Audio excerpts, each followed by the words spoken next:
How you doing, Alexander? Hey, hello, hello. Hi. Hey, great to hear from Do you. you hear me? Yes, Do you hear me? Yes. hear you loud and clear. Yes. Can you hear us? Great, great, great. Perfect. Excellent. All right. Just want to make sure that we have everything set up here. Professor Jiang, should I have the document you sent me earlier? Yes, that is Professor Dugin's PowerPoint, and I think it'd be a good framework for discussion. Okay. Do you think that it's worth screen sharing or privately looking at it? Yeah. I mean, I think what we should do is maybe go point by point, slide by slide, because it's very, it's very broad, and I have certain questions for Professor Dugin in his PPT. Okay. So it is up to you to decide. I just have sensed that in order to show a kind of context of approach to the end time problem in four different traditions. In dispensationalism, Protestant, American, in Zionist, in Shia and Islamic in general, and in Russian, so Orthodox. So it could be of use or maybe not. So it is up to you to decide how use it. We can show that, we can not show that. So it's up to you. If it will be useful, we could make appeal to these slides. Okay, let me try to bring it on the Zoom. I haven't done this before. I got the chance to look through it yesterday. I thought it's a pretty straightforward document, and I think it has a good frame of discussion here. So yeah, absolutely. And once again, I want to thank you both for taking the time to come on here today. I greatly appreciate this. There's been a lot of anticipation for this stream, and I'm sure it's going to be an interesting conversation. Thanks so much for coming on. Well, thanks so much for hosting. Thank you very much for inviting us and proposing your platform for this discussion. So I'm at your disposal. So I have the pair of hours dedicated totally to that, maybe more if it is possible. So it is unlimited on my side, I would say. Okay, sounds great. And I want to see side by side, I think. I'm trying to share it with so that we could see also the cameras. Can you are you able to see it or? Yes, I will am. see. And I myself also. My screen. Oh, here we go. I could see it like this. All right. So let's start this discussion with this PowerPoint here. So it seems like it covers a lot of the basics of eschatology, and this is something I'm Muslim, so this is pretty standard for us to all know, but this is something that Professor Jiang has detailed extensively throughout his lectures, and I think that he shows the similarities and the overlapping themes and different faiths in eschatology, but also the major differences and how you can pinpoint what's happening in the world geopolitically and see that there's an overarching theme and that it all goes back to eschatological beliefs. Correct? Yes. So I would also make the point that, so I really got into geopolitics and eschatology because I read Professor Dugin's book, The Foundations of Geopolitics, which I highly recommend. I think it is the most important geopolitical book in our modern era. And the thing to understand about eschatology is that behind eschatology is also national character, the soul of a nation. And that's why eschatology is so important, because eschatology is just the expression of your national soul. Okay. Do you have major disagreements? And, well, first off, how well do you know each other? It was our first time. Okay. So can I ask you, Aleksandr Dugin, or if I'll just call you Professor Dugin, what is your analysis of Professor Jiang's lectures, and what do you think he gets correct and incorrect with eschatology? So, first of all, I have many Chinese friends in China, a huge amount of friends. And when I have spoken, when I was speaking to them, I have remarked that almost nobody knew anything about eschatology. So that Chinese culture is very particular in my opinion. It is very balanced. The Confucianist, the balance between male and female, between yin and yang. So that is the harmony that prevails. So it is not about time, not about history, not about final combat, final battle, but more than that, about how we need to make things to be very in peaceful way, in a harmony. And my very good friends in China, they always ask me, what is going on in the Middle East? What is about this Zionism? Why there is so important to have Greater Israel? Why it's so important to be dispensationalist in Protestant circles, in evangelicals? So, and as well, they didn't understand Russian Cataconic idea, our eschatology. And after that, after having very good and friendful discussions with my Chinese friends, I have on, it seems that it was on your stream, Sneako. So I have remarked the unique Chinese man who has shown the very deep understanding of eschatology, of this end time concept in the context of Judaism, of Zionism, and the Shia and the Islamic tradition. And I was very astonished, because in my opinion, that was the first and maybe unique Chinese scholar of such serious level who easily understands this very special subject of world politics. And I was very glad, and now I'm very happy to speak with unique Chinese scholar who has shown such deep engagement in the studies of eschatology. So first of all, for example, nobody or very few people speaks today about Sabbatai Tsevi, Jakob Leiber Frank, about this kind of eschatological Kabbalah of Nathan of Gaza, and this metaphysical vision of Kabbalistic eschatology, and how it resonates, how it is reflected on the modern days global politics and geopolitics. So Professor Jiang is the unique, it is exception. There are some people in Russia who understand that, not many, but there are. But absolutely nobody in China. So that I was very interested, and I have watched many other videos about predictions, about game theory, about Greek antiquity, because I have made also my classes dedicated to the classical tragedy of ancient Greeks. So I was very astonished by the similarity of many points, many approaches, and the depth of the knowledge of Professor Jiang about the things that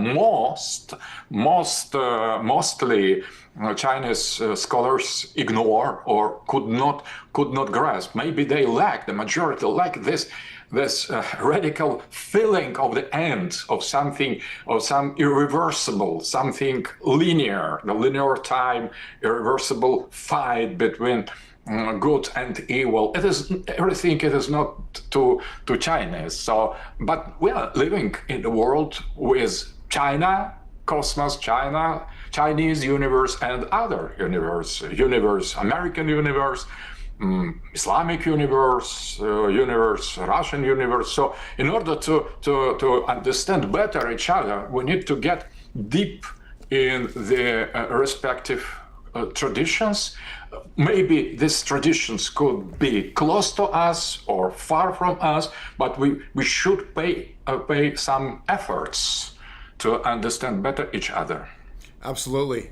And well, I have a couple questions for you, Aleksandr. I wanted to figure out more about your belief system because I saw some people are reporting that you have esoteric traditions, or some are saying that you're Orthodox Christian. It's hard to pinpoint exactly what it is. So in your own words, what would you classify your belief system as? And before you answer, people are asking in the chat what eschatology is.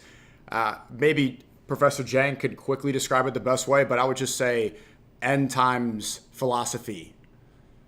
Right. So eschatology comes from the Greek word eschaton, which means the end. So the word literally means the study of the end. And what eschatology often refers to is each religious tradition's understanding of the end point of history. Why are we here? Where are we going? Where do we come from? And the idea of eschatology is to figure out the point at which God and man reunifies, which brings about the end of history. So that's the general idea. Okay. And obviously, Professor Jiang is, I don't want to misclassify your belief system, but last time we spoke a little bit about Gnosticism. I saw recently on the Patrick Bet-David show, you said at the end that you pray to God. So I would maybe say that it's general Gnosticism, but not specific to one theology. Is that correct? Yeah, so for most of my life, I'm atheist. In China is an atheist society. I didn't grow up with any atheist tradition, so I didn't grow up with any religious tradition. And quite honestly, I've had, I was very skeptical towards religion all my life, especially towards Christianity. But these past 2 years, because I've been deep in the study of eschatology, the Kabbalah, geopolitics, I'm starting to develop a more Gnostic framework, but I would not say that I have one religious loyalty. I could find a similarity. I think learning more about Epstein back in 2019 helped steer me into the direction of trying to find some sense of good, because there's so much evil. And obviously, Aleksandr Dugin just spelled out how you speak about Sabbatai Zevi, which is not often mentioned. This is what pointed me in the direction to look into faith. But can I ask you specifically, Professor Dugin, so what would you classify your faith as? So first of all, I'm a Christian Orthodox. So I'm Orthodox Christian, and that defines in what I believe. That is my confession, that is my church, that is my religious doctrine, and everything I could say outside of the context, it is about studies. It is not about recognition of my own faith. My own personal and Russian faith is precisely Christian Orthodox religion. So I believe it is the only truth. So in that sense, I'm believer, normal Christian Orthodox believer.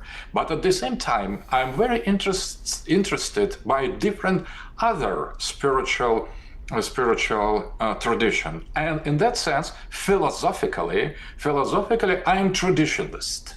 What means to be traditionalist? So I am following the spiritual philosophy of René Guénon, who converted into Islam, that is great French philosopher, and his disciples, for example, Julius Evola and the many other, Titus Burckhardt, Fridtjof Schuon, and the other.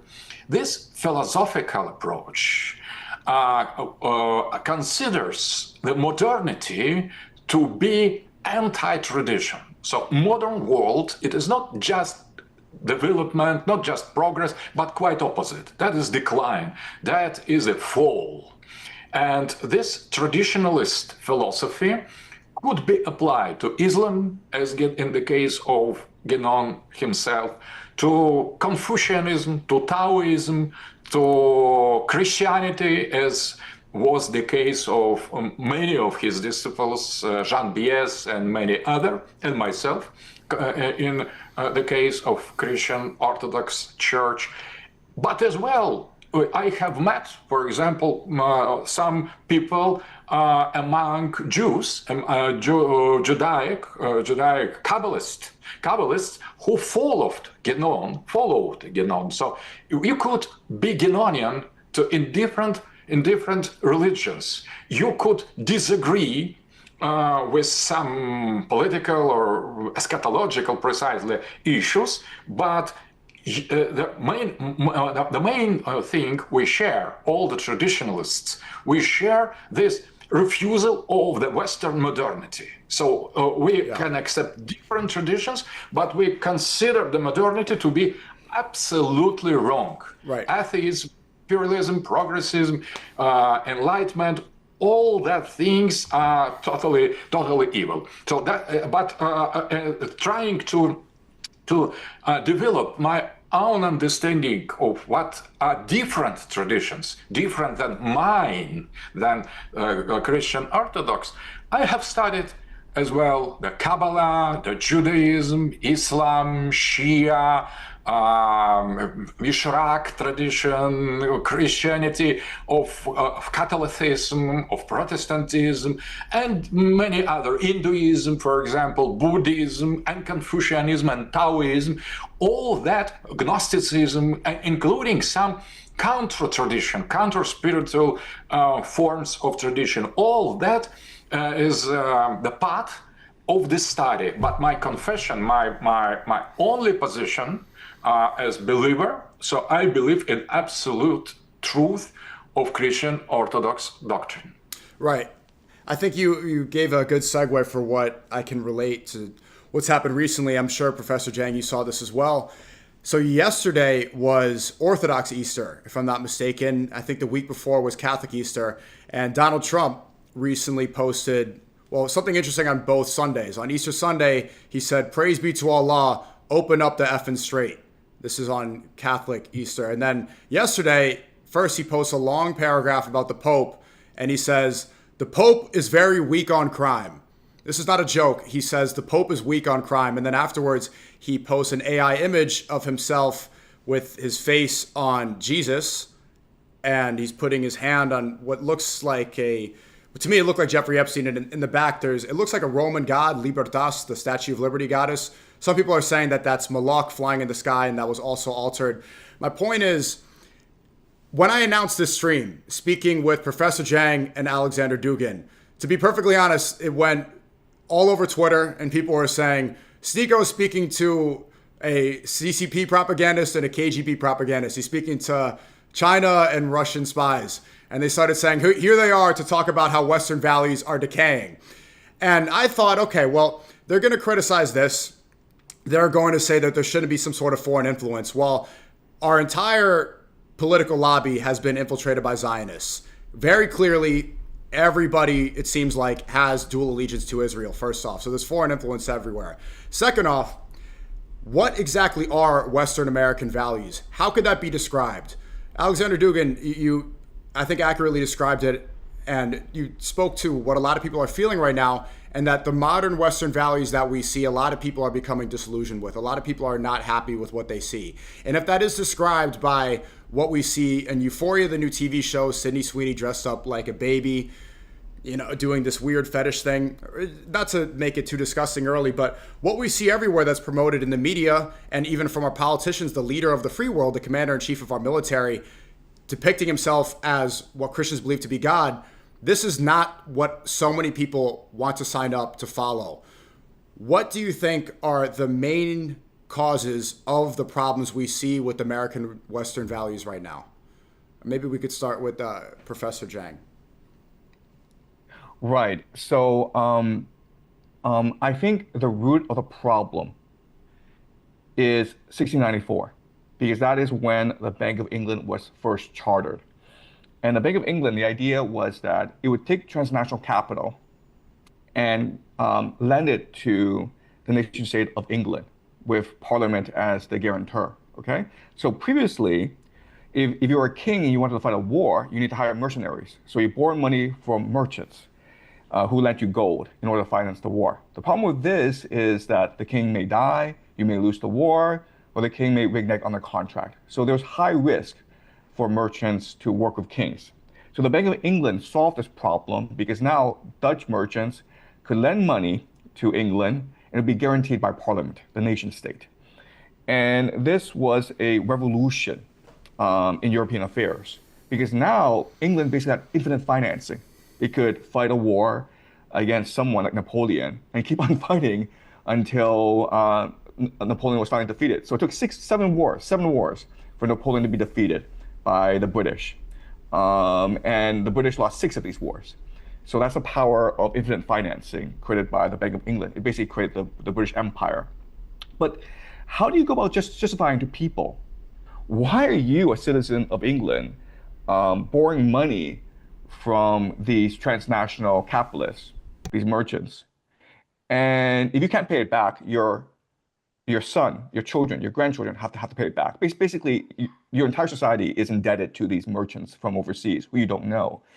And so they needed to create a system, a philosophical system, in order to justify this. And this is when you have the beginning of what we call modern British Enlightenment civilization, okay? Starting with John Locke and the sanctification of private property as the highest good, as something that is God-given, private property, right?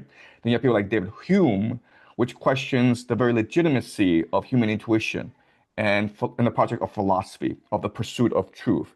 Then you have people like Jeremy Bentham, which put utilitarianism as the heart and center of society. If something brings people pleasure, it is fundamentally good. If something brings people pain, it is fundamentally evil. And this is the beginning of what we call a consumer society, right? Where each individual is seeking his or her own pleasure. Then you have people like John Stuart Mill, who would take utilitarianism and then create a liberal society based on these principles. Okay, so and then from that you have Charles Darwin, his theory of evolution, and Karl Marx, and so these philosophers together create the framework for Western civilization, and everything that comes afterwards is a byproduct of this philosophy. And Professor Dugin elaborate if he wants. So I agree with this. We could as well. We could continue that. Spencer, social Darwinism, continuation of this Anglo-Saxon liberalism, and Ayn Rand. Ayn Rand was already the kind of capitalist satanism. So from Ayn Rand to Epstein is only one step, because if you have all the pleasure, the other, the poor will have all the pain. So you should be happy when the other are essentially unhappy. So that is Atlas Shrugged, precisely the main message of so-called objectivism. That is finalization of this capitalist logic. But I would start a little before with Calvinism, for example. And Calvinism, I think that was a very special, very non-Christian idea, affirming that there is not afterlife, that the judgment of God is realized already in this life, and to be rich, it is the sign of chooseness. So you are chosen, so you are rich, and you are poor, you are damned. So Orthodox Christianity absolutely deny that. Orthodox Christianity affirm that it is not important to be poor or rich in this world. You should be good. You should behave with love, with compassion, with empathy to the other people, and you will be judged afterwards, when Jesus will come again, second coming of Jesus, and he will judge.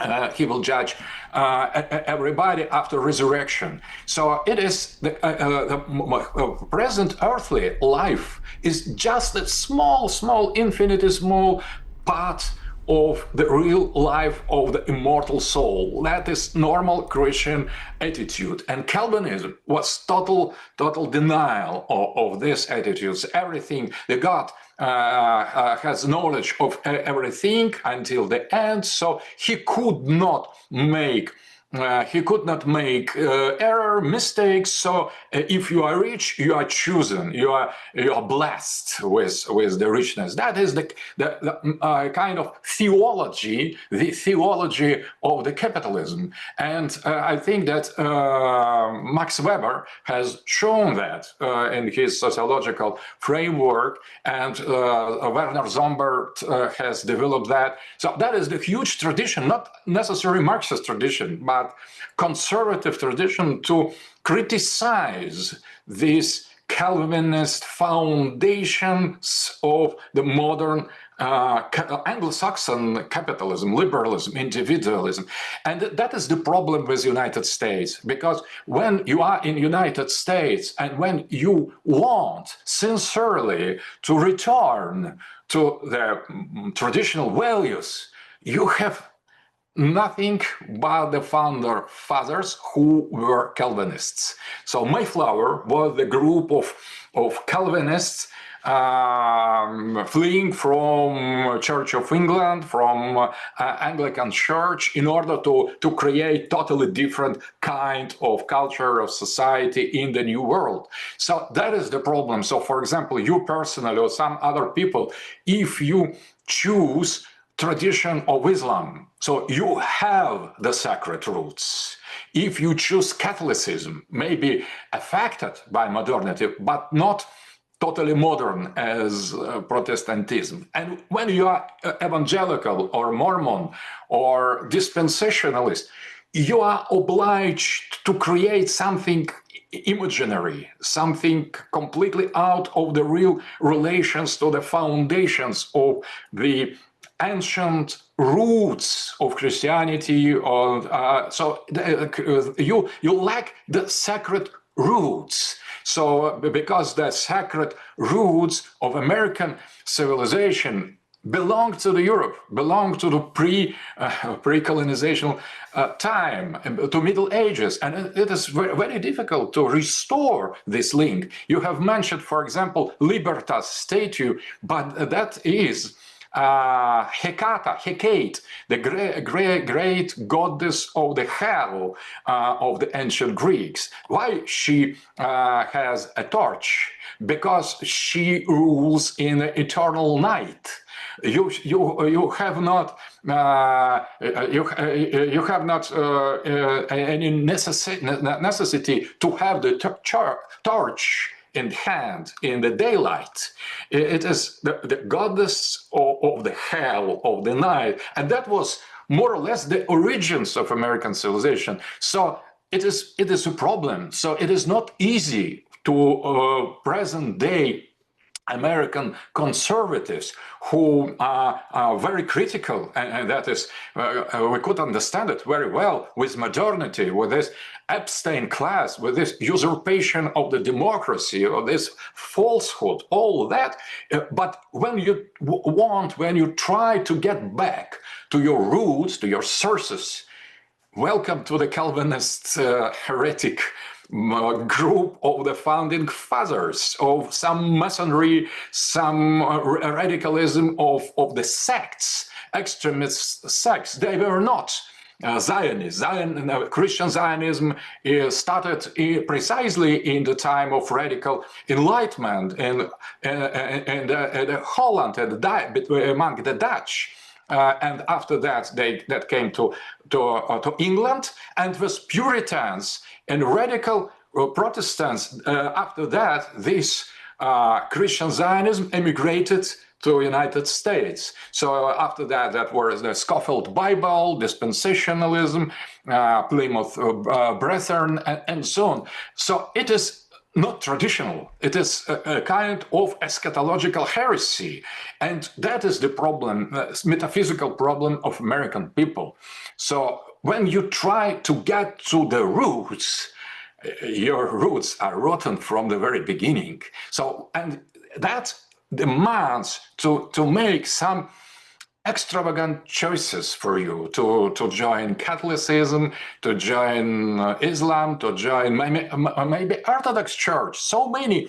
One of the most venerable representative of 20th century Orthodox sainthood is American, is Seraphim Rose. He was naturally born American with no tradition, and he has chosen Russian Christian Orthodox Church, and he became almost a saint. For us, that is the cult of him. We consider this American, 20th century American modern man, we consider the archetype, the example of the sanctity, of holiness in our Christian Orthodox Church. So, but that as well is a kind of limitation for American choice. So you are obliged somehow to embrace something that could appear to be not too traditional for your society, or Hinduism, or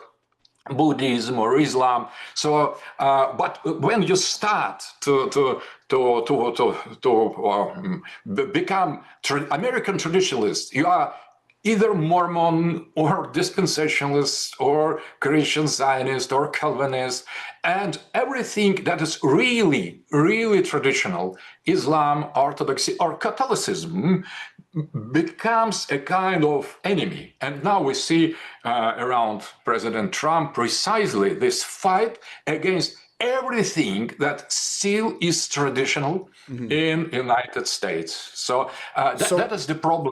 I'm not absolutely malsane. It is not about mock at American people, but that is tragedy. And I think we feel the great contempt for American people because they became a kind of hostages of this historical, social, economical theology, or hostages of this especially and very heretic, I would say, eschatology.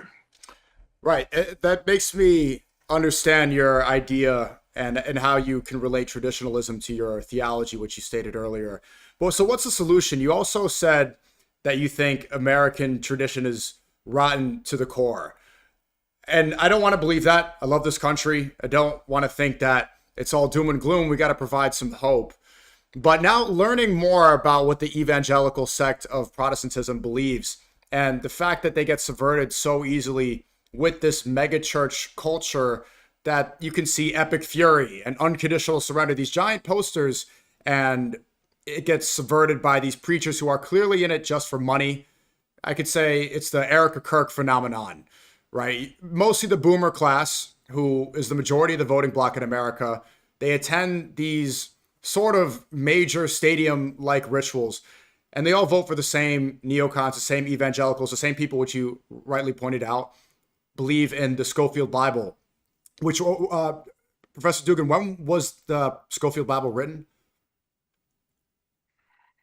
So, Scofield Bible, that is a kind of commentary of very small sect founded of Plymouth Brothers, founded by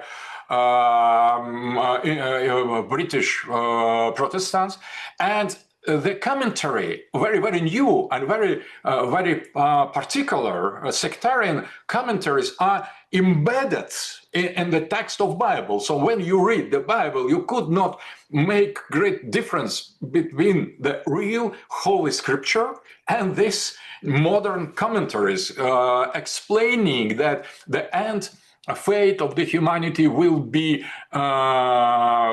played in the Israel, and the Jews will return to their fatherland, and all Western Christianity, Protestant Christianity, should defend Jews representing different faiths hoping they will convert in the end time into the Christianity. And that is why it is necessary fight against the Gog. Gog was considered to be Russian Empire, after that Soviet Union, now the Putin's Russia. So Gog is always situated in Eurasia, and also identified with Russia, and help to Jews to destroy Amalek. And Amalek was the traditional enemy of Jewish people before Christ, and its image is applied to the Islamic world. So the fight against Russians and Muslims become, in this Scofield Bible, a kind of religious duty of all Christians. So that is the total reduction of the Holy Scriptures by small and not so much known sect. But when this Scofield Bible was distributed among American population, this difference, very few people could make, very few people could distinguish between the authentic biblical text and this embedded so-called pseudo-prophecy inside. So I looked it up. It's 1909 it was created. And you were mentioning Gog and Magog, which is a similarity in Christianity to Islam and basic eschatology. Do you agree? Because it is speculated where this will be, where these two nations will actually be. Professor Jiang speculates that the third Rome was in Moscow. But what would you classify as Gog and Magog, Professor Jiang? Well, I mean, so first of all, I want to point out that there were three major events that led to Christian Zionism, right? So 1899 is when Theodor Herzl wrote his book Judenland, calling for a Jewish state. Then 1909 is the Scofield Bible, and in 1914, I believe, was the Balfour Declaration. Okay, so all these things happened very quickly, basically within the span of like 10, 20 years. So I also want to go back to Professor Dugin's point about Calvinism, because Calvinism is still in America, but it's called like the gospel of wealth, as practiced by people like Paula White, who is the spiritual advisor to Donald Trump. Okay, so Calvinism is still very much alive and powerful in America. And if you look at Calvinism, the underlying emotions driving Calvinism are fear and anxiety. And as Professor Dugin mentions, this goes against the traditional religious practice of other traditions, where the emphasis is on harmony, on balance, on happiness, on your relationship with God. And now Calvinism, because Calvinism, it's really about fear and anxiety. So another way of saying this is that the underlying emotions of America are fear and anxiety. And you can see that in American society today, where even though America is the wealthiest society ever in human history, an average middle-class American lives better than a Roman emperor. And yet America is still one of the most depressed societies in human history, one of the most medicated, and one of the most polarized. So if you really want to transform America, you have to go at the root of what's causing this fear and anxiety, which is, as Professor Dugin points out, it is basically the Calvinist tradition.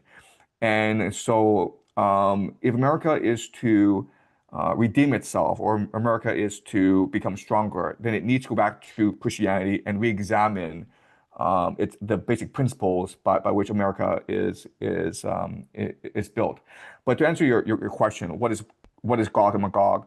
What seems from what's happening, and I think Professor Dugin would agree with me, is that Gog and Magog is being interpreted as Persia and Russia. Okay, so they will inevitably fight in the near future, and sometimes you speculate that it's around 200 years. I mean, it's still undetermined, and we can't figure that out completely. So is it safe to say, Professor Jiang, that Christian Zionism, or even on a broader scale, evangelical Christianity, is just a tool of Zionism? Well, you could also make the argument that Zionism is a tool of Christian Zionists. So what I think happened was that these secret societies, Freemasons, were infiltrated by Kabbalists, so basically Sapientia Francus. And then this created Christian Zionism, which then, in order to achieve its eschatology, created Zionism, so basically sponsored Theodor Herzl's book. So Theodor Herzl was not a well-known person. He was a journalist in Germany, but he had access to British royalty. And so I think that's actually the chain of events. You have the Sabbatean Frankists, then you have the Freemasons, which then became infiltrated by the Frankists, which created Christian Zionism. And then Christian Zionism went on to conquer America, or the founding fathers were Freemasons and Kabbalists. And then eventually you have the creation of Zionism. There was something really interesting I saw yesterday. I saw these Chinese children speaking to a Western journalist, and they were asking him, do Americans eat people? Because we heard that Epstein eats people in America. So it's funny that the stereotype for so long, I'm half Filipino myself. We grew up hearing from Americans that Asians eat dogs, and now we're hearing Chinese children say Americans eat people. I'm wondering what the similarities are, what the ideas in China are about Zionism, but also what's the ideas about Zionism in Russia. I want to ask you, Aleksandr Dugin, it's very different, it seems like, from an American perspective. It seems like Russians have a separate relationship, and Putin is not as clear from what I understand. And it doesn't seem like the same problem. Also, you have different Bolshevik history. What's the Russian relationship with Zionism? So, first of all, when we speak about Christian Zionism, Jewish Zionism, we need as well to mention so-called pseudo messiahs of Jewish history, starting from Bar Kokhba and the Sabbatai Tsevi, Jacob Leiber Frank. And interesting that the Christian Zionism, in the earliest stage, what was before Nelson Derby and Plymouth Brethren, but that was started with the so-called fifth monarchism. And that was idea that the traditional Rome is over, and there is the fifth global empire, and Oliver Cromwell was considered to be this global emperor by this fifth monarchist around him. And at the same time, Manasseh ben Israel, the Jewish rabbi in Dutch, he has said that that was not Anglo-Saxon global empire, but fifth monarchy will be Jewish, when the Jews of all the world will come to the Palestine and they will establish this global empire. That is precisely the first version of modern days Netanyahu, Ben Gvir, or Smotrich, Bezalel Smotrich, the Greater Israel. So that was planned in the same time in the 17th century, precisely in Amsterdam, around the Dutch Protestants. And from this circle, John Locke has taken many his inspiration. So everything is linked there. But I think that concerning Russian Orthodox Church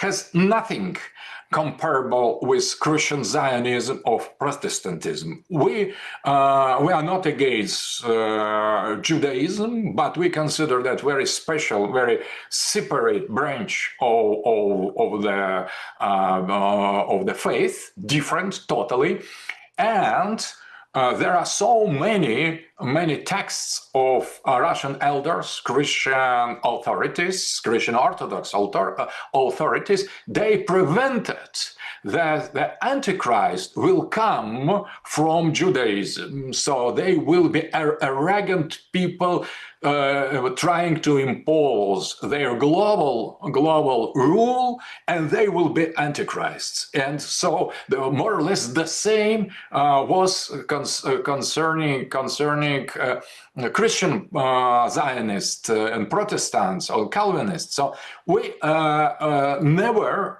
Russian, traditional Christian Orthodox Russian, never considered Judaism as a lie, or Jews to be today after Christ chosen people. They were, and we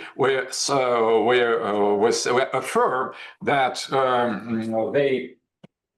they were the chosen people, and that was truth. But when Christ came, he has accepted all the other people, embraced them, and it is New Israel. New Israel is Christian church. So after that, the chosen one, all the humanity, all the people who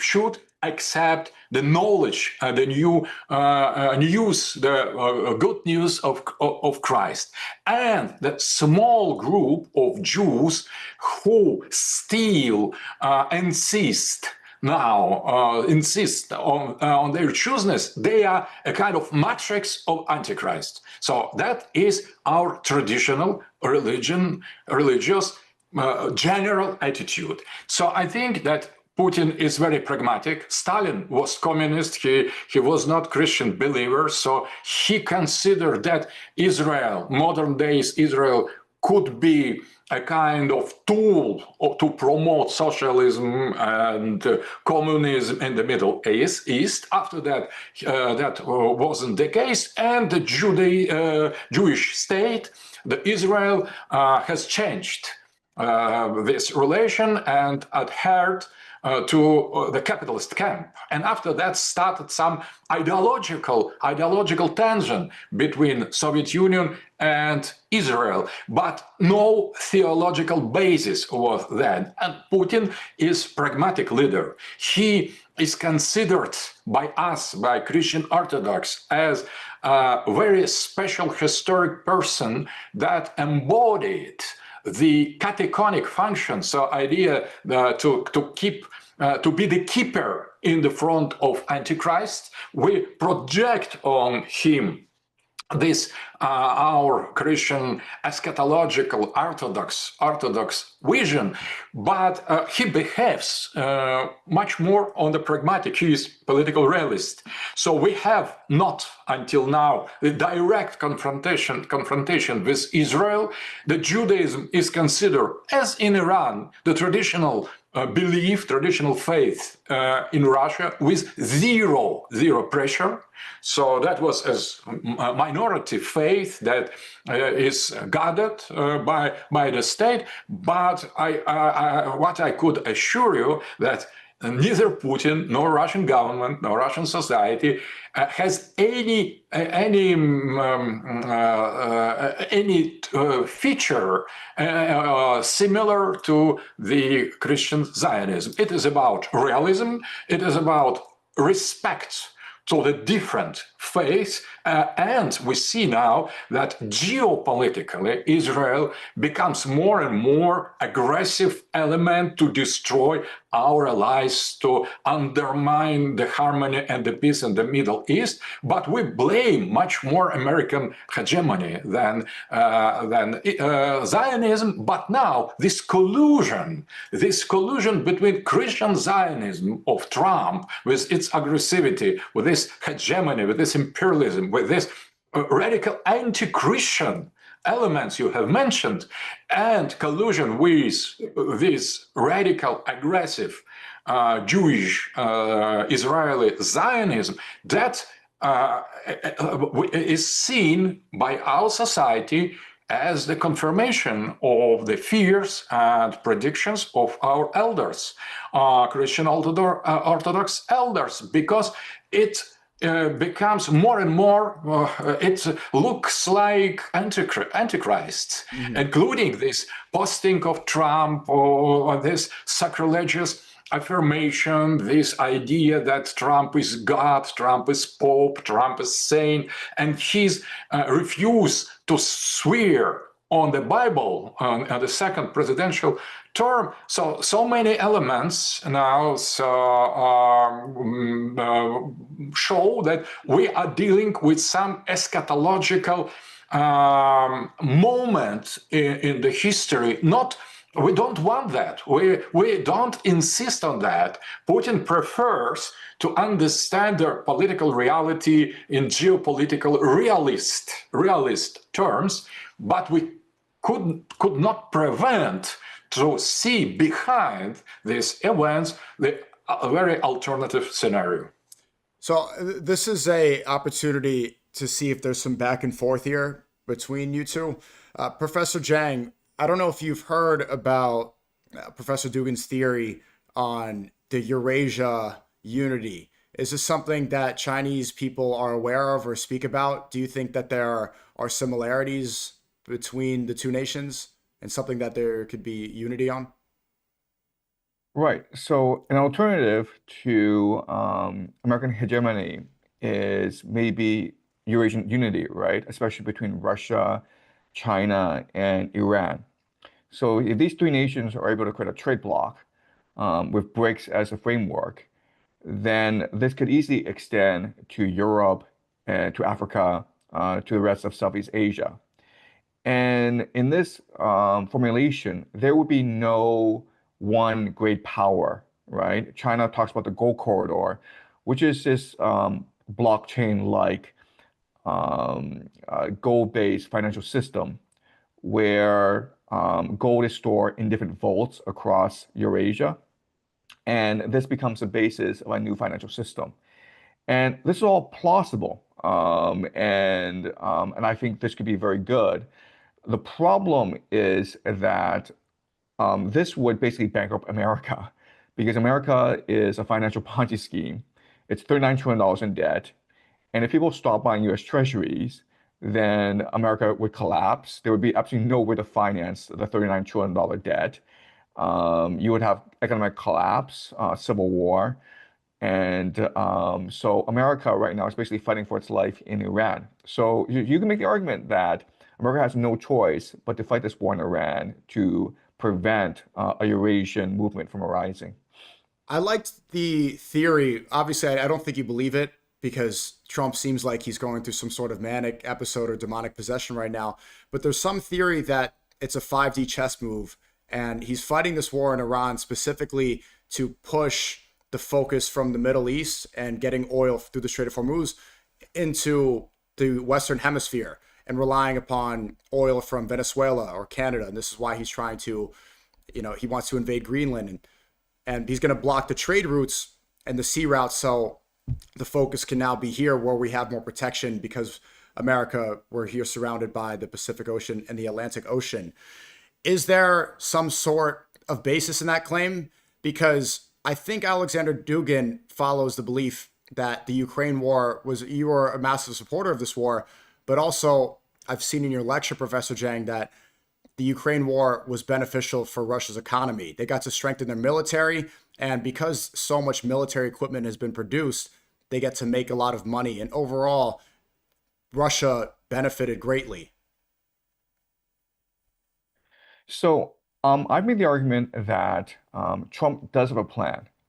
And basically, it's to create something called the Greater North America, which is something that Peter Hegseth has also talked about, where America has control over Greenland, Canada, Mexico, Venezuela, Colombia, Cuba, Nicaragua, Honduras. And because Greater North America is so wealthy and it's so huge, it basically becomes a continental fortress, and it's allowed to trade its resources with the rest of the world. And this will allow America to sustain its $39 trillion debt. They call this a technate. And this makes a lot of sense geopolitically. You basically go and destroy the GCC, Qatar, Saudi Arabia, which fuels Europe and East Asia. They no longer have access to oil, but their entire economies are based on cheap energy. And so they're now forced to pivot to North America, which is the only supplier now that the entire Middle East is in flames. What's also been happening is that the American Navy has been targeting Russian shadow fleet tankers. So basically committing acts of piracy. There was, about a week ago, a Ukrainian drone strike on a Russian oil depot, which basically took about 40% of Russian oil exports offline. So you can make the argument that even though Trump is crazy and he's stupid, there are people um, behind him who understand how geopolitics works, and they're trying to transition America from a financial empire into a resource empire. But then the question then is, how will the rest of the world respond? Because imagine a situation where America, it is in Greater North America, it's a fortress, it's safe, and America is conducting all these wars overseas to destabilize the world, to force the world to become dependent on American energy, American financing, American armaments. And so the question then is, how will the world respond in such a scenario? And in the short term, I think it's impossible for the world to respond. But maybe in the midterm, in the long term, the world will be forced to coalesce, maybe around Russia and China, in order to counter Greater North America. So, but I'd be interested in hearing Professor Dugin's perspective. Please. So it is difficult to judge where Trump's madness stops and some rationale appears. So I could not be expert in that. So he seems to be very special psychologically, and at the same time we could grasp some hidden second plan scenario behind his behavior. So I think that maybe Trump was chosen as very specific psychological person by some Western deeper state, not just liberal globalist deep state, but deeper state, who wanted to use these radical tools to rearrange the falling domination of the West with drastic radical measures, and after that to say, oh, you are scapegoat, your family, your MAGA group, we will destroy kill all of you, we put you in prison for life sentences, but the situation will be changed already. So maybe it is some special kind of weapon, secret weapon of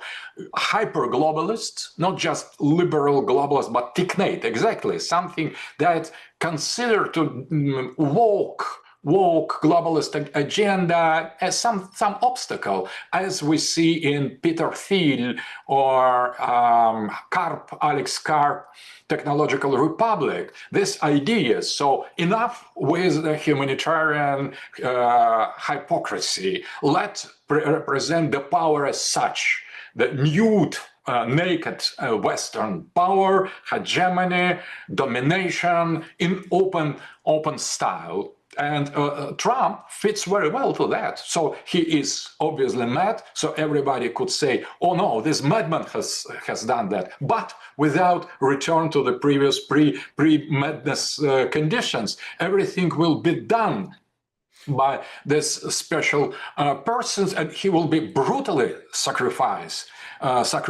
with all his people, maybe including with Israel. I see that some Israelis, they try to find the plan B for them, for an urgent time, in different places. They now they are buying the territories in order to secure some safe territory if they will be obliged to flee from the Palestine. So I think that is possible solution of all that. But with this radical and mad aggression of Trump, maybe the deeper state, deeper state wants to prolong its hegemony, exactly to securing access to oil, the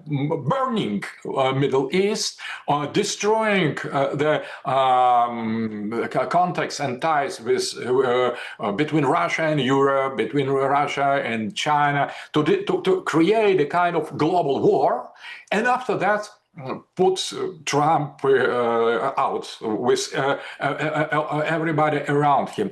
And that could be the kind of rationale. That could be plan B or fourth dimensional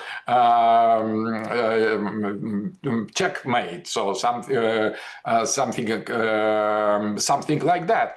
But I think that it is possible, and maybe it is so, but maybe Trump understands what role he plays, maybe not, but that doesn't matter. So maybe he's just brutally used in order to make a kind of radical effort to secure Western hegemony more, so avoid this direct fall confronting with multipolarity, multipolar world, emerging with more and more power.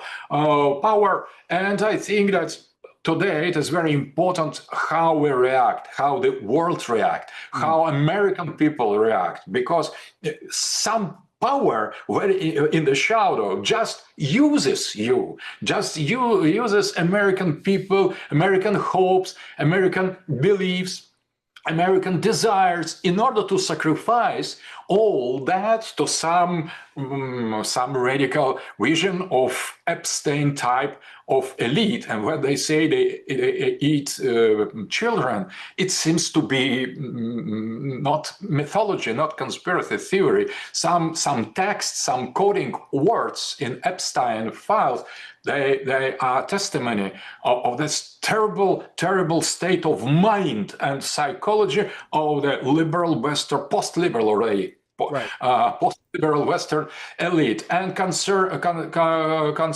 Ukraine, Professor Jiang is totally correct. This war helped to us to recenter our economy, to place the major attention to the sovereignty, to our industry, and we are that is resurrection of Russian technological sovereignty. It is not easy because we were part of the global economy, and now we are obliged to concentrate on our own resources, and that gave and is giving now the new chances to Russia. We're becoming stronger and stronger and stronger, and I think that we need to pay more attention to the humanity, because we are not alone. We Russians, we are not alone in this world. There is China, there is Iran, there is Islamic world, there is Western people who are hostages in this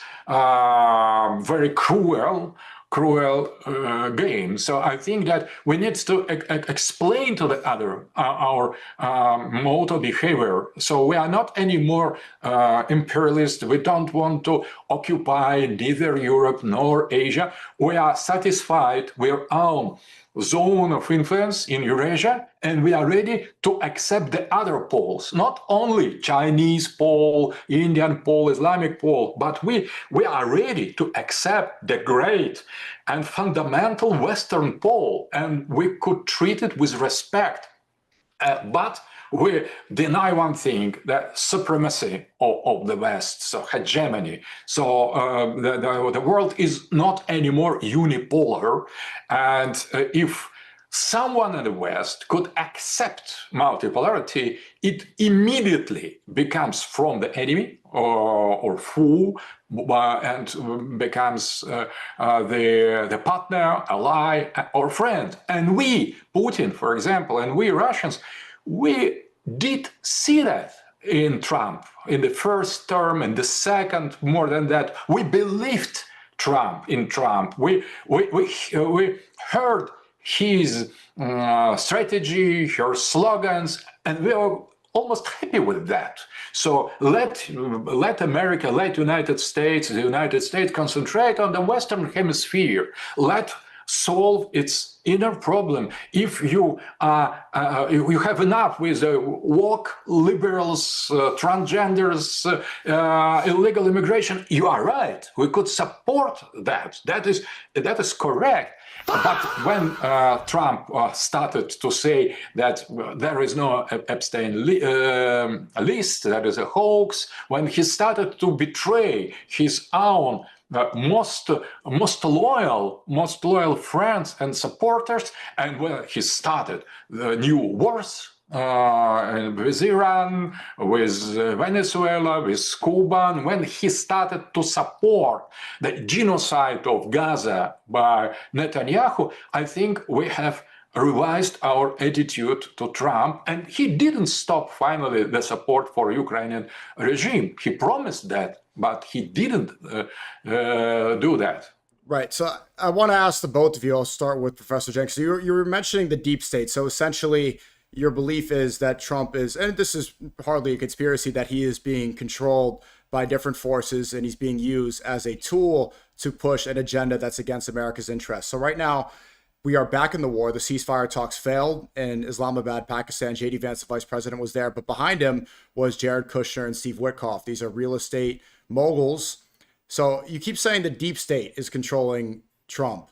Is it just simply the Chabad Lubavitch sect? Because Kushner has no position in the White House. He's not part of this administration, yet he is one of the lead negotiators in the Middle East with the Gaza peace talks. And here he is in Pakistan, right next to J.D. Vance. And the theory is that we were pulled back into this war and the ceasefire talks failed because Israel wants to continue bombing Lebanon. Professor Jiang, is the deep state simply just Chabad Lubavitch? Right. So I think rather than say there's one group of people pulling the strings, I think it's just better to say that there's a convergence of interests, meaning that you have different political factions who need Trump to start a war against Iran. And Shabbat Lubavitch are the useful idiots or the scapegoats that can be put out front in order to attract people's attention, while the more powerful people are working behind the scenes, manipulating things behind the scenes. So if you think about Jared Kushner, if you're really powerful, he would not be in front of the television cameras taking all the blame for the failed negotiations, not just in Ukraine, but also in Iran and in Gaza as well. It seems to me that Trump, Kushner, Witkoff, Shabbat Lubavitch, all these people are being set up as scapegoats, as Professor Dugin pointed out. And who these people behind the scenes truly are, it's really hard to say. It's the Epstein class, but I really think it's a convergence of interests, right? So you have the military-industrial complex, you have the national security apparatus, you have secret societies like the Freemasons, the Rosicrucians, Knights Templars, you have Wall Street and City of London. Basically, it's in a lot of people's interests to have this war in Iran. It's a really question of like who's going to do the work, right? Who's going to be the vanguard and who's going to be the scapegoat. And so the people we're seeing right now are just the vanguard, the scapegoats. So, Professor Dugin, what is the relationship that Russia has with Chabad Lubavitch? So we consider that as a religious group. We have two currents in Russia, traditional Jews and this Hasidic current. So our government could not say you are right and you are wrong, because we could not judge the contradictions in the Jewish community, and because Hasidic movement is very active, Lubavitchers precisely, they represent one part of religious Judaism accepted as traditional branch of religion of minority, and traditional Jews, they represent the other part. So they have contradictions concerning possibility to teach the Kabbalah to not old Talmudic persons. So they disagree about that, because Lubavitchers, they pretend that every Jew, not everybody, every Jew could know Kabbalah, including the women and young people, and that was strongly prohibited in traditional Judaism. So Russian government accept both Jewish sect as a part or a current of tradition and nothing more. So the absolute majority of Russians are Christian Orthodox, and between Holy Patriarch Cyril and Mr. Putin, there are relations as symphony. Symphony, that is Byzantine concept developed of Justinian, Emperor Justinian, that there are distribution of power between imperial head, emperor, Tsar, Caesar, and great grand patriarch. That is not just religion, that is more than religion, that is kind of political theology, and that is accepted somehow in Russia. So other minorities as Islam or Judaism or Buddhism, including different small confessions, they are accepted, only traditional confessions, traditional religions are accepted, but they don't play any political role. So their power is limited to their respective communities. And Lubavitchers, they exist in that. They suffer no pressure, neither political nor social, so they are totally free, as all other representatives of traditional confessions and traditional religions in Russia. So when they say that Putin is manipulated by them, that was totally fake news. So Putin is motivated by interests of Russia. He is Christian Orthodox. That's very important. He is not just the head of the state with the majority of Orthodox Christians, but he himself is practicing Christian Orthodox. Right. So he is a member of the Christian Orthodox faith and church, and he has very balanced and very positive, very respectful relations to all kinds of other traditional religions. Right. So I was watching your 60 Minutes interview, and they were calling you, and many articles say this, that you are one of Putin's spokespersons, and you're basically like the intelligence in his ear. One thing I respect greatly about Putin is you can see him hold the Quran and he kissed the Quran.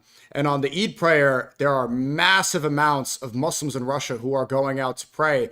And the relationship that Islam has in Russia is completely different from the relationship that the United States has with Islam. In fact, we often blame Islam for all the problems. We accuse Muslims of terrorism, and pretty much every accusation that Muslims are the victim of, it seems like Israel is responsible for the exact same actions.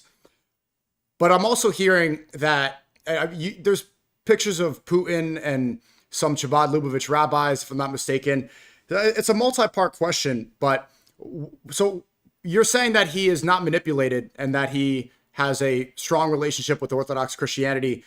What is the overall Russian perception of Putin's relationship with Zionism, and why do you think that Islam is more, it seems like from the outside in, that Islam is more widely accepted in Russia than it is in America, even though Russia is far more Christian? So first of all, we need to make a kind of difference, because the Muslim population we have in Russia, they were Muslim from old age. So they were the members of our society, of our country, and they didn't come from outside. They are our own Russian Muslims. So they lived here in Russia for ages, and they were the part of our society, our state for a long time. So they are Russian first and Muslim second. So they consider this loyalty to the Russia as the part of their identity. So they were not brought or converted. So they are normal Russian Muslims living here. That is their motherland, their fatherland, Russia, and they are loyal patriots. In absolute majority, they represent second religion in Russia, and we respect them very much. And that is, they fight for Russian interests in Ukraine, for example. My Chechenian friends, They fight better than anybody else. So they defend the Holy Mother Russia, being Muslims, being totally involved in their religion, not abdicating nothing, making their prayers and including following their religious law, but they consider themselves to be the loyal patriots and citizens of Russia, spiritual citizens, not only political. So that is the big difference. So we have no reason to hate Islam. No, neither inside of Russia nor outside. The most Islamic countries outside of Russia are our political allies or neutral. So we have no Islamic country that professes on the official level the hatred to Christian Orthodox Church, to Russia. No one. There are some Salafi radical tendencies, but we consider them to be tool of Mossad and of CIA.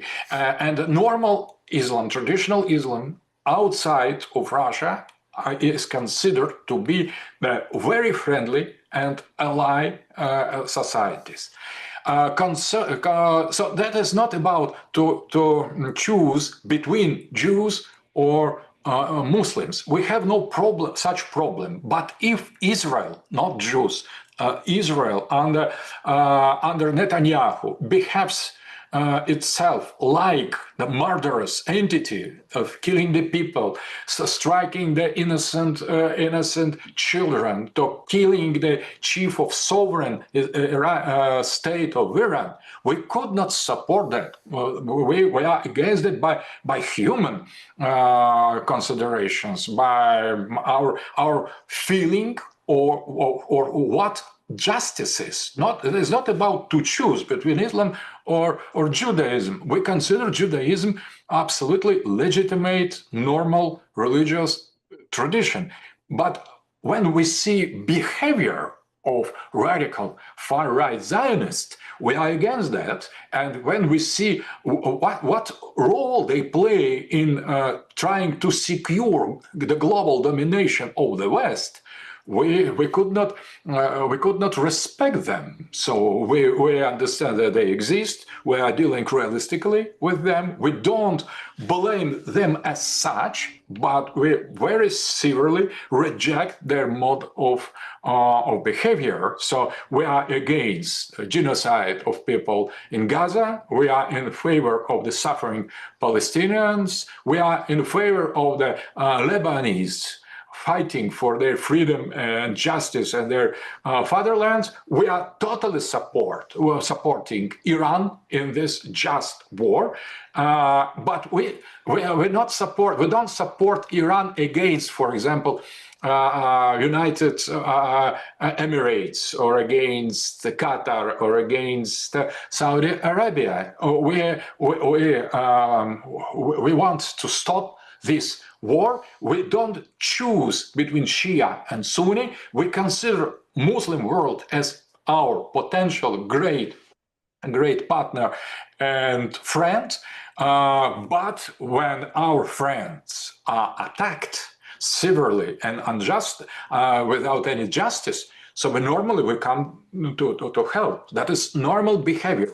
Realist behavior. There is nothing religious in that, but at the same time, interesting that our realist geopolitical behavior coincides somehow with the end time agenda. That is the kind of paradox. So we could evaluate, we could describe what is going on in the Middle East in the same time by two different layers of reality: the normal geopolitics, realistic calculation, and some international norms that Russia defends in spite of all.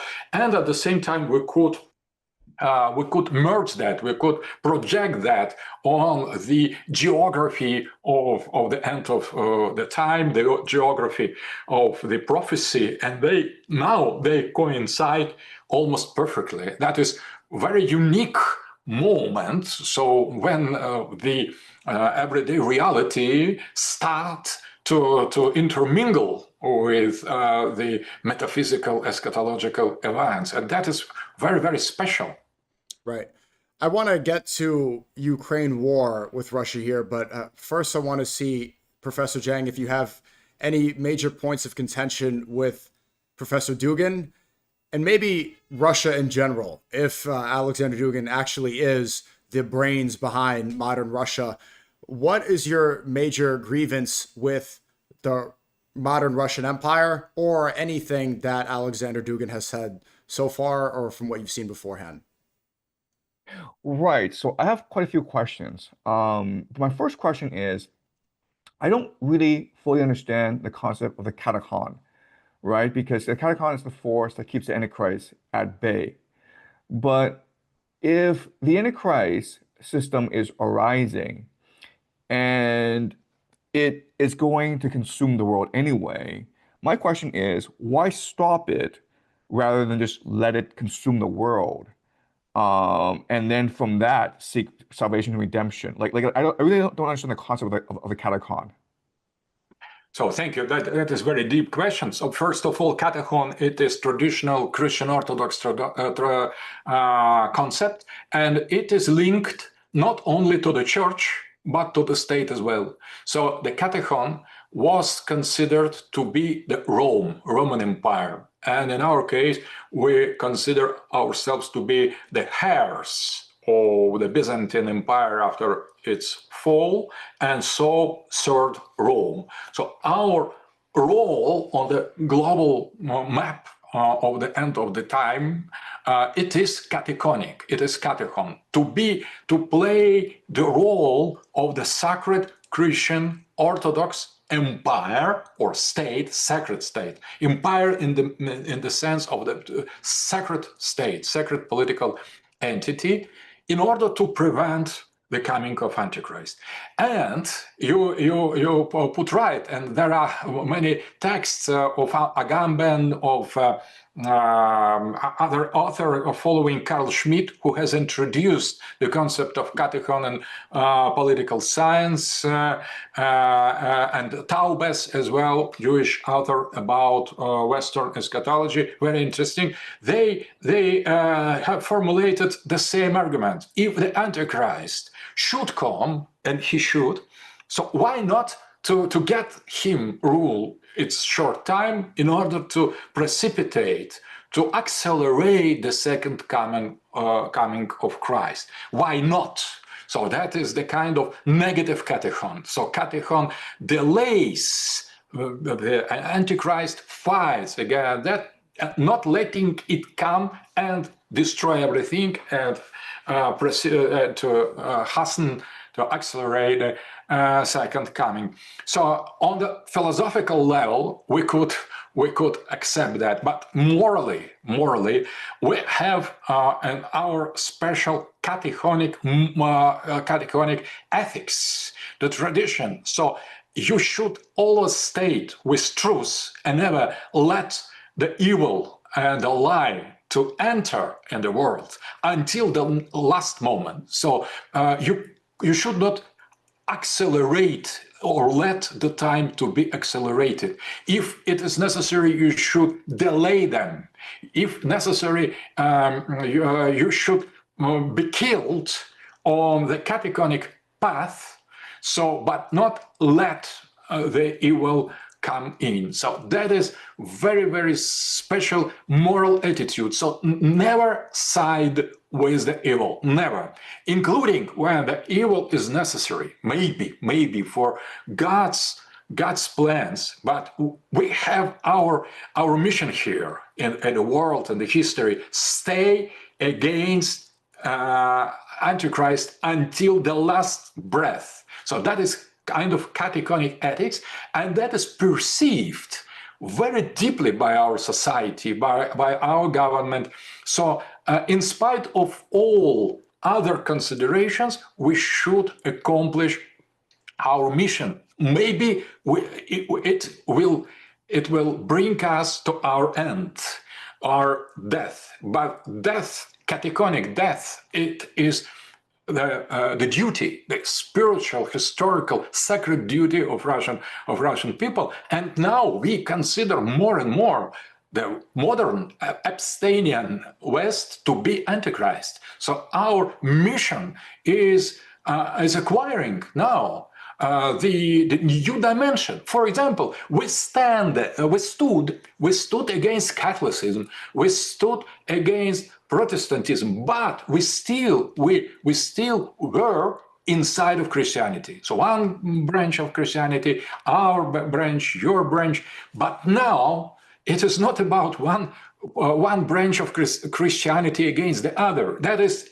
Epstein, globalist, totally post-human, post-capitalist, perverted Western civilization. It is pure Antichrist. It is not just suggestion, just presumption that maybe the West is wrong, maybe Western Christianity is not so sacred as our Christian Orthodox Church. It was in the history just presumption, just consideration. And now, before our eyes, the veil is taken off, and we see these 3 millions. It's enough. Maybe there are more 3 millions of Epstein files, but we see now the real reality, real face of Western ruling elite, not only left liberals as well, right? So both, it is uniparty. That is, it is not just left globalism as we presumed. Now we see as well the part of the right, the Zionists, some other people in the same network, Epsteinian network. So I have spoken recently with one bishop, Christian Orthodox, and he has said, considering or reading Epstein's files, we are reminded about what our elders, spiritual starets, spiritual authorities wrote during all last decades about the real nature of the West. And this young bishop, he has said, we didn't believe too much. We thought that it is some exaggeration, mystical vision. Maybe the West is not like that. And now, watching, seeing Epstein's file, we see that our elders, authorities, affirming that the West is, modern West is Antichrist, were absolutely right. That is big religious confirmation. So Epstein files are much more than just sexual scandal or sex trafficking, something much more important. That is a very, very persuasive eschatological sign that is read by civilizations, by humanity. If you are like that, if you tolerate that, and zero arrests after all, so that is something wrong with you. I was going to ask you that question if you were going to say that the West is basically the Antichrist, because the Catacon is the force resisting against the coming of the Antichrist. So do you believe, two-part question, is the Catacon, is that the Russian Empire? And does that just mean, well, going back earlier, I was asking you what are the solutions for the American empire right now if we're becoming more disillusioned with this war, if people are wondering about the Epstein files. Is, in your view, Professor Dugin, is the American empire strictly Antichrist evil? So it always depends. So our Christian doctrine affirms that there is no predestination. There is the freedom. We profoundly believe in freedom of the human soul. So there are some predisposition of history. There are some coincidences in between politics and the spiritual level of the reality, but the human soul, human being, is always free, totally and absolutely free. So if you follow, if you choose to be Antichrist, you are.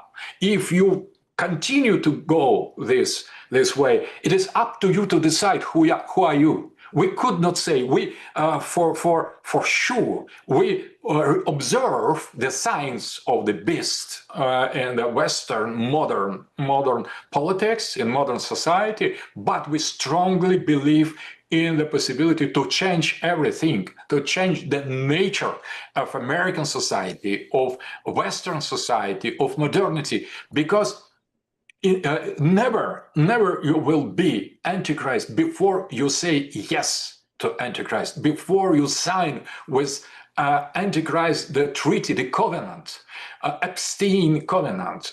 So if you resist, if you want if you want justice, if you want to follow different road, different path, you always can change everything.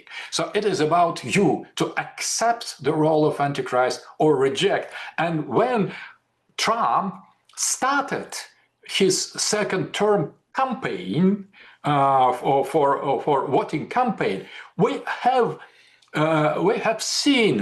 remarked some signs of reversal of this situation, and we believe that we believed in American voters, in American people, in American Trumpists, because they have shown the will to overcome this insane globalist, woke, perverted culture, cancel culture, globalism, and concentrate. They promise to concentrate on domestic affairs and to restore traditional values. And we have decided maybe the God has given the American people one chance more, because you are never Antichrist will come if you not welcome him, if you not call for him, if you don't invite him previously. So in order to be possessed by a demon, you should say, yes, come in, you are welcome, enter in myself. But if enough people in America, and I believe there are many millions, maybe tenths of millions of normal American people who don't welcome, invite Antichrist in themselves, and we are in total solidarity with American people. So you can be just anti-Christian West, or you can be humanity. You could be your own society, could be the real humans who choose to stay human, to defend the spiritual identity and your roots, your deep tradition, and in that case you could avoid that. So, and we will change as well our predictions, or postpone them, or delay them, or everything depends on the human soul, immortal human soul and human heart. One more short follow-up question before I go to Professor Jiang. What was the meeting with Putin and Epstein about? Because to push back a little, you are placing all the blame on the Epstein files on America, which is, it's all over the Epstein files. He did live in Manhattan, and he had a resort in Palm Beach, Florida, one in New Mexico, and he has ties with the American government. But he also seemed to have some sort of Russian connection. Obviously, that's overstated in the media. People like Piers Morgan did try to insinuate that he was a Russian spy, which is blatantly ignoring all the connections he has with Trump, with Wall Street, with the Rothschilds, and with so many people in American financial and political elite. What was the relationship with Putin and Epstein? So, to say the truth, I presume that some quantity of Russian oligarchs, and maybe the part, not too big part, but part of Russian elites had some connections with Epstein network, and we need to study that because when we tried to unite with the West, and when our government in 90s above all declared that Russia, we are just the part of the West, this a kind of convergency between Western society and Russian economical political elites started as well. So the communication between special services, the oligarchs, they shared their common yachts, they common castles, and there are some cases already investigated in Russian, the connections of some people of Russia inside of Epstein class, because it is universal, but because the West wanted to be something universal. We see among Epstein people, the people from Arab world, the rich monarchs, or the people of royal family, at least. So we see as well there some Russian oligarchs, and that is plague. That is a kind of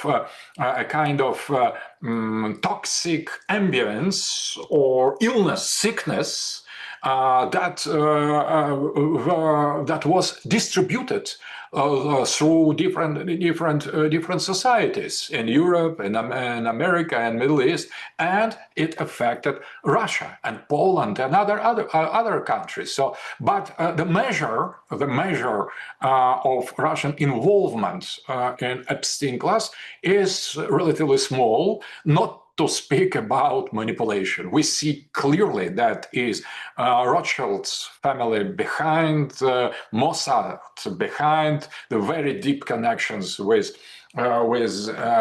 CIA and other secret services of the West, but it is absolutely impossible to KGB to manipulate Epstein class, because the West is dealing with the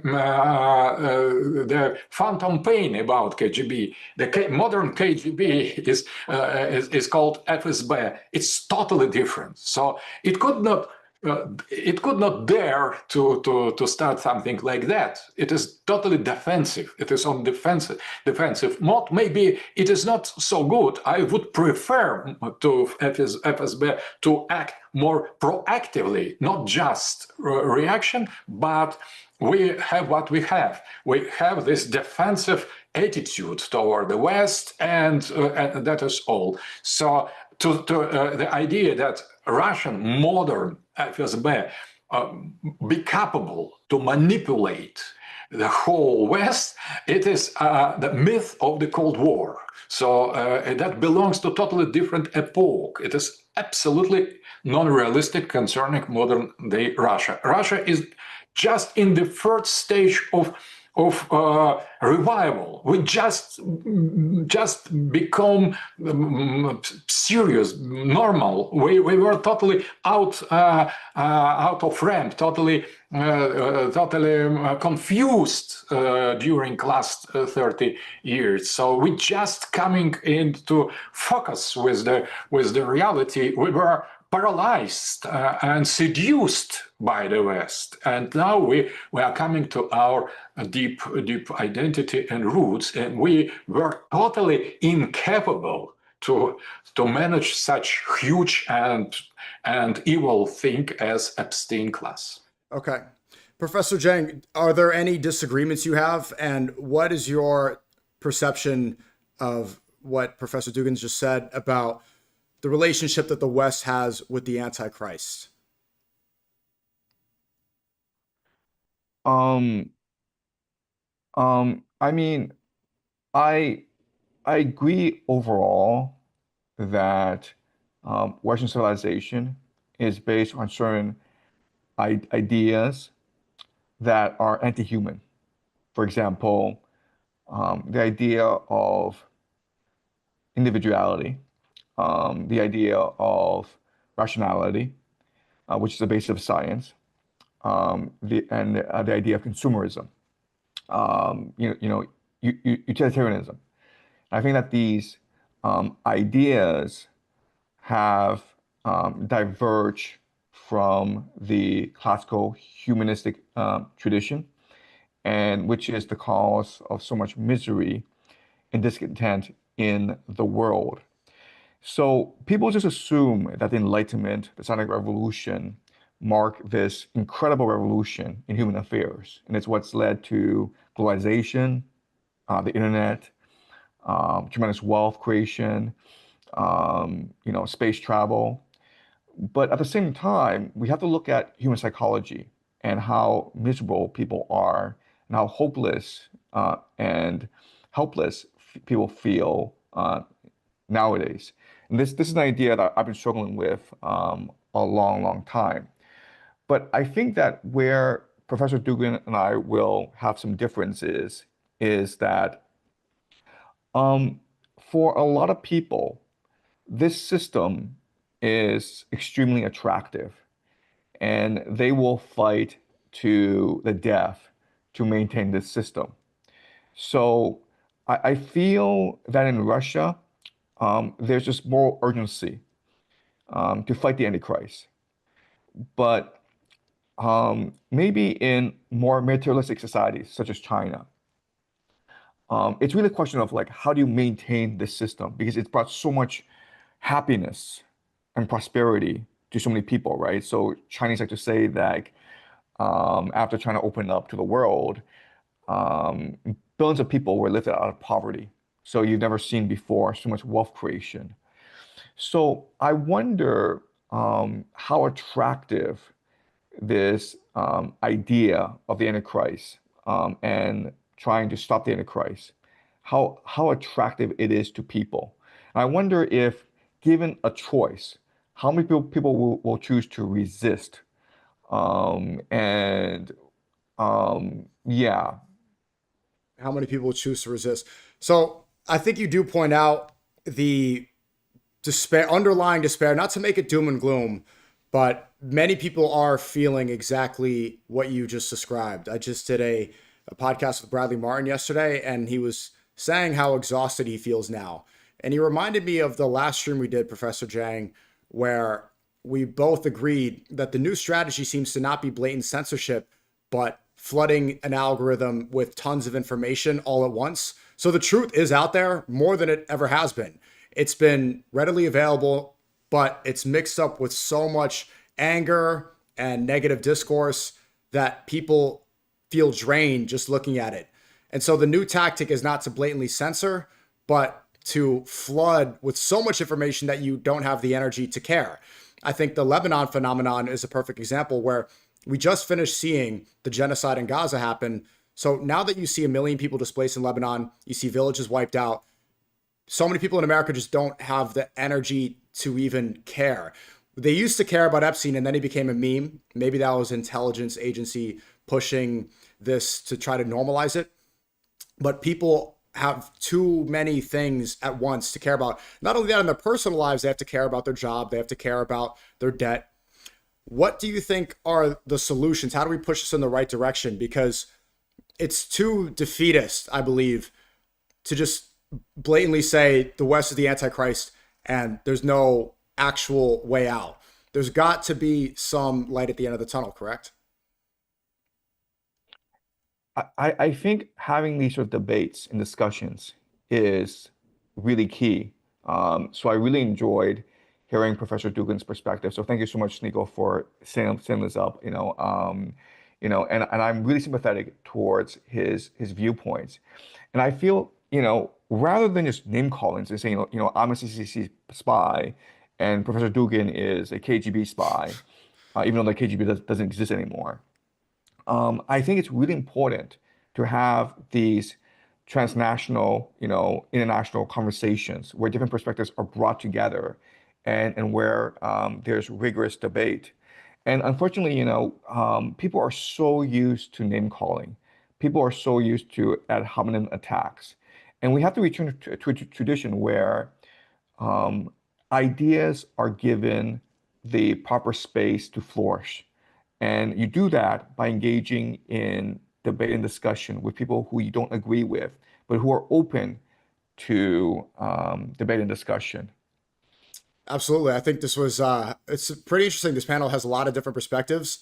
And although we perhaps could have went a little more into eschatology, we did cover a lot of the points in the PowerPoint.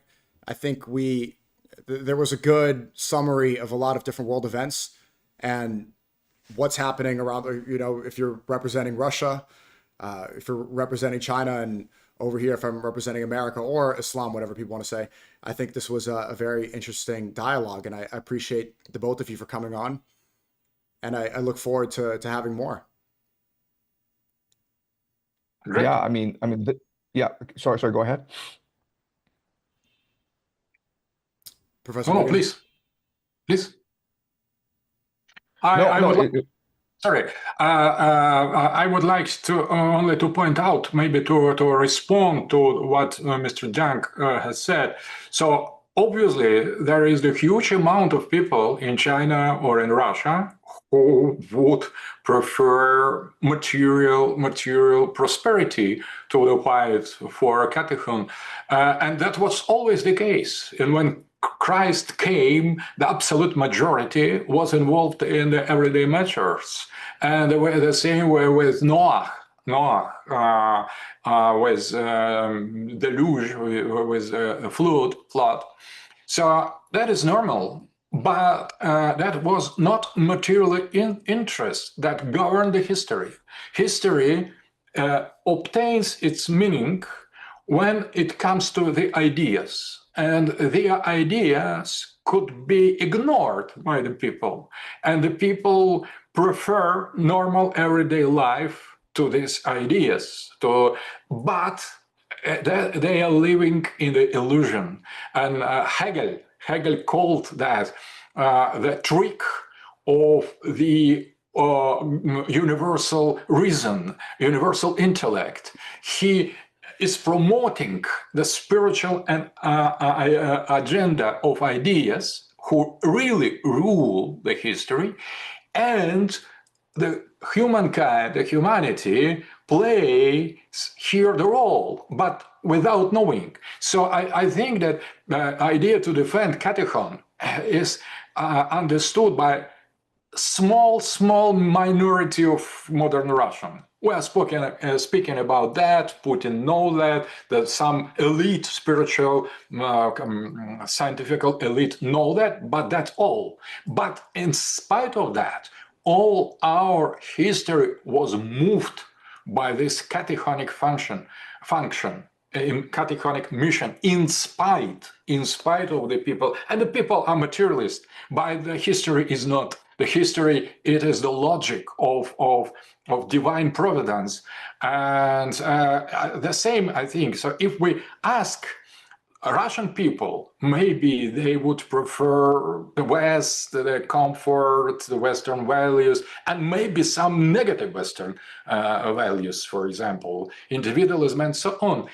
And if we ask some American people, maybe they will choose spiritual, vice versa. So that is about the freedom for you, but freedom for us. We could say yes to cataconic mission unconsciously or consciously, and we could say no, we prefer to be abstain civilization. Maybe we'll not be eaten finally, and we will be among those who were invited to eat children. So it is just hope of the people, of the humanity, of the society, and this decision is always free. And that, I think, is the chance for America. So if you prefer to be on the side of God, you will decide with your demonic elite, and you will yourself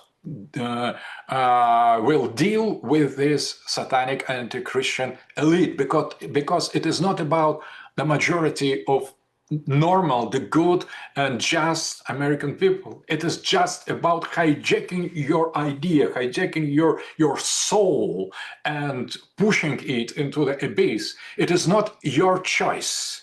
It is just the violence against you, and the same violence we feel by this materialism, but the attraction to the worldly values in spite of the spiritual values. I think something like that, maybe, here I'm not expert, maybe something like that we could trace as well in Chinese society, because accepting so many aspects of Western civilization, maybe China is somehow undermines its own traditional values. So we see these huge, perfect, technologically perfect, incredible, futuristic cities with no children on the street. So the people are individualistic. They are prosperous. They are Chinese. They are proud to be Chinese patriots. So they share totally this the common ideas, but they are lost sometimes psychologically lost, because the West is toxic somehow. So you could accept and transform, substance